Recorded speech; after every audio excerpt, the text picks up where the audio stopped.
belong to the coroner's race.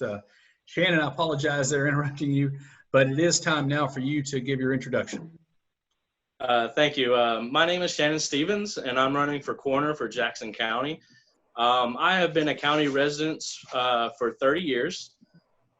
I have a passion for serving the community. I've been involved in serving in the Park and Recreation Department for the past 16 to 17 years in a capacity of either coaching, refereeing, or supervising. The past 7 years, I've actually been serving the community as an athletic coordinator, where I program and supervise the soccer program for the county. I've always been a people person. That's my passion is serving, and I wanted to run for coroner to serve in another capacity. I feel like that, I've always looking for new ways to serve the community. For the past month and a half, I've been actually delivering meals to the seniors that have been shut in due to the COVID-19 crisis. And I believe that as coroner, I can help, bring a new way of serving the community with other programs or being involved with other programs at the county. Sponsoring other organizations, other than just, what I'm currently doing. I'm always looking to serve, and I look forward to serving as the next coroner for Jackson County. Thank you, Shannon. Keith Whitfield, you're up with your introductory statement. Hello, thank you for having me. I'm Keith Whitfield. I'm presently the coroner of Jackson County. I'm married. I have 3 children, 9 grandchildren. I'm a lifetime resident of Jackson County. I started in public safety in 1976 as rescue with Commerce. I'm still active with the rescue even now. I've been coroner since 1988. I was elected, and I took office in January 1st, 1989. Was with the fire department here at Commerce for 36 years. The last 9 of the 36, I was fire chief. I am a member of Maysville Baptist Church. I retired with the fire department in 2013, but my passion as coroner is public safety my whole life. It seems like I started when I was 16. That's when we were able to start when we were 16 was called civil defense at that time. But my passion has been public safety for the people in this county my whole life. As coroner, it's a rewarding job to be coroner because I'm passionate about people. It's, yes, we deal with a lot of law enforcement stuff with our great sheriff's office, but sometimes we just got to put our arm around people and just humble ourselves and just be there for the family. That's what our job as coroner is. Thank you, Keith Whitfield. Now we'll start question number 1. We'll stay with Keith here. Question 1 is this: as anyone who has experienced a death in their family knows, there are many legalities and resources that hinge on receiving a timely certified death certificate. What is your opinion, plan on ensuring the timely completion and delivery of this very important document? Our death certificates have expedited a lot in the last couple of years, which we have the GAVR system. It's a computer system that is generated by the state that we go in and fill out our death certificates now, which we don't have all the mailing and paperwork, but we still have on the autopsy reports. When we do have an autopsy done, if there's our toxicology, we're held by the state taking at least 3, most of the time 4 months before we can get back a timely death certificate. If you call it timely, 4 months. That's created by the crime lab in Atlanta. It takes them that long. Otherwise we can have one completed in just a few days. Thank you, Keith. Shannon, let me repeat question number 1 for you. As anyone who has experienced a death in their family knows, there are many legalities and resources that hinge on receiving a timely certified death certificate.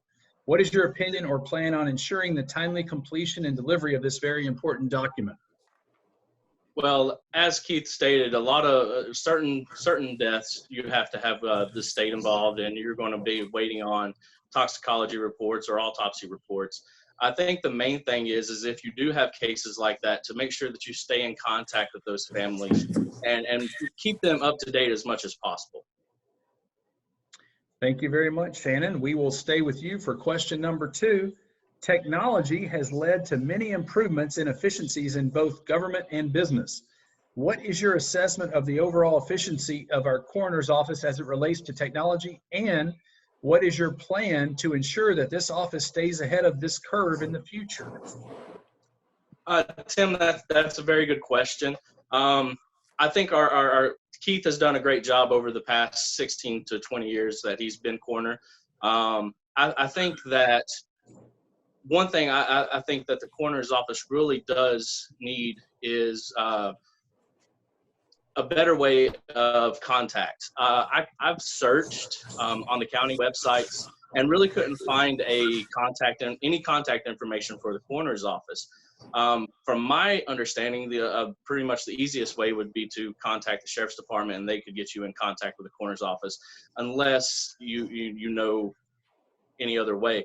I think for me, I think Facebook is in our day and time, and would be a great asset as a coroner's office to use. Also, just getting involved with the county and making sure that you have your department on their county website.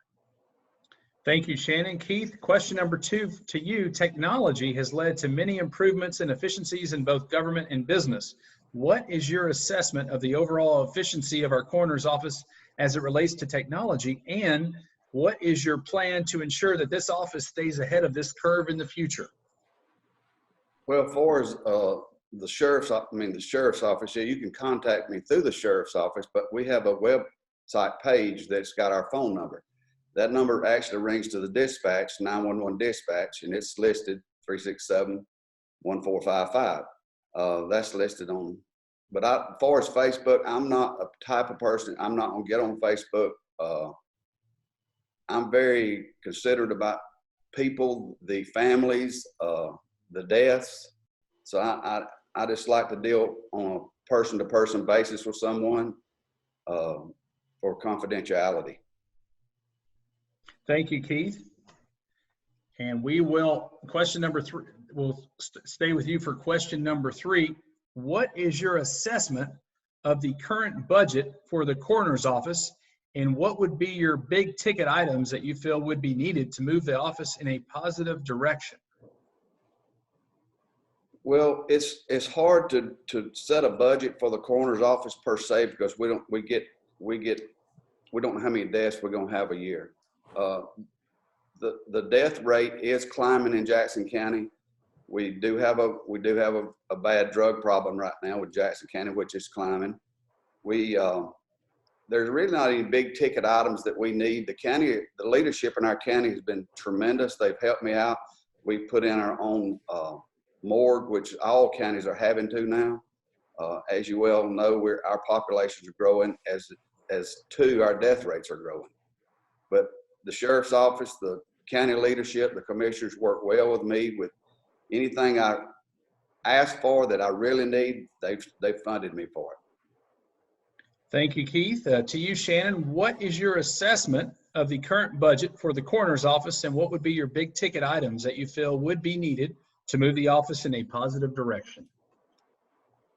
Tim, I think that the current budget, as Keith said, it's one of those departments that, or one of those services that you really can't put a hard line on the budget.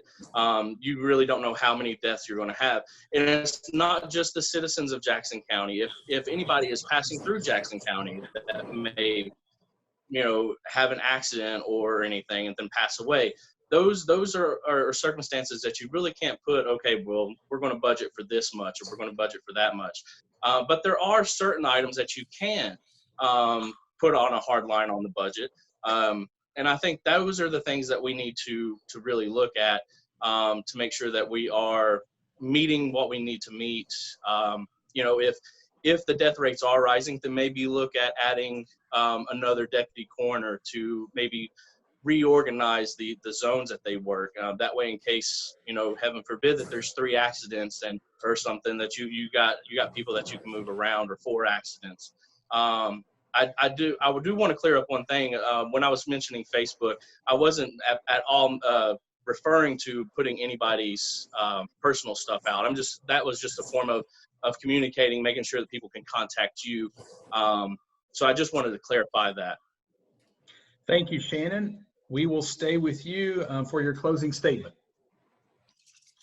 Well, thank you for the time, and I want to say thank you to the Jackson County Area Chamber of Commerce for hosting. I'm hoping that, if I am elected, that I can serve in a capacity that is deserving of the citizens of Jackson County. I was always taught that family is everything, and I want to be there to help the people of the Jackson County when they have something that happens to a loved one. I want to be able to help them, serve them in their time of need. I just want to make sure that I've experienced loss, and I want to make sure that those people have, not just, I don't want the coroner's office just to be, hey, we're going to pick up your loved one and transport. If they need something, I want to make sure that the coroner's office will be there to help in the capacity that we can. I want to thank you all, and I look forward to your support. Thank you very much, Shannon Stevens. Keith Whitfield, your closing statement. Yes, I want to thank the Chamber for having us here. Actually, as coroner, I've been serving 32 years. There's been some hard times, no doubt. Janice our sheriff can vouch for that. Just as of yesterday, I met with a family member yesterday on a violent death we had in the county. She just wanted someone to talk to. We stayed on the phone probably an hour. But after we got through talking, she was fine. She understood. I explained a lot of stuff to her that happened and she just wanted a reassurance of what had happened to her brother. And that's what a lot of the coroner's office is about. Yes, we go out and we determine the cause and manner of death, but our big issue is going to notify the family of their loss, and that's the toughest part of this job, to notify the family of their loss. But it's been a rewarding job for me as coroner for 32 years, but I want to thank everyone for helping me out, our leadership in the county. I want to thank all the law enforcement in this county for helping me out over the years, and I appreciate the time that y'all give us tonight. Thank you. Thank you, Keith Whitfield. Thank you both, Shannon Stevens and Keith Whitfield, for your willingness to serve, and we wish you both the best and continued good health to your families.